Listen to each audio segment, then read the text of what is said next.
அனைவருக்கும் வணக்கம். நம்ம பார்க்குறது இதுதான் ஆடுதின்னா பாலை. இதோட பூவை பாருங்கள் எவ்வளோ அழகாக இருக்குன்னு, வளைவாக இருக்குது. இது ஆறாத புண்ணுகளுக்கு நல்ல மருந்து. குறிப்பாக சர்க்கரை நோய் இருக்கிறவங்களுக்கு புண்ணு நல்லா ஆறாமல் இருந்துச்சுன்னா அதை வந்து தேங்காய் எண்ணெயில் வதக்கி நல்லா காய்ச்சி அதில் போட்டோம்னா ஆடிடும். பாருங்கள், இலை தண்டு வேறு எல்லாத்தையும் போடணும். ஆடாதொடை வேறு, ஆடுதின்னா பாலை வேறு. இதுதான் ஆடுதின்னா பாலை. எவ்வளவு அழகாக வித்தியாசமாக இருக்குன்னு பாருங்களேன்.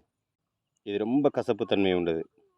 இதை வந்து நம்ம பெறுவதற்கு இந்த ஆடு மேய்க்கிறவங்ககிட்ட நம்ம சொல்லி 100 ரூபா 200 ரூபான்னு கொடுத்து அவங்க தேடி எடுத்துகிட்டு வருவாங்க. அது சீக்கிரத்தில் கொடுக்க மாட்டாங்க. அதை ரொம்ப அவங்க தேவையை அவங்க டிமாண்டை ஏற்றுவாங்க. அப்போ தான் அது கிடைக்கும். பாருங்கள், ஆடுதின்னா பாலை.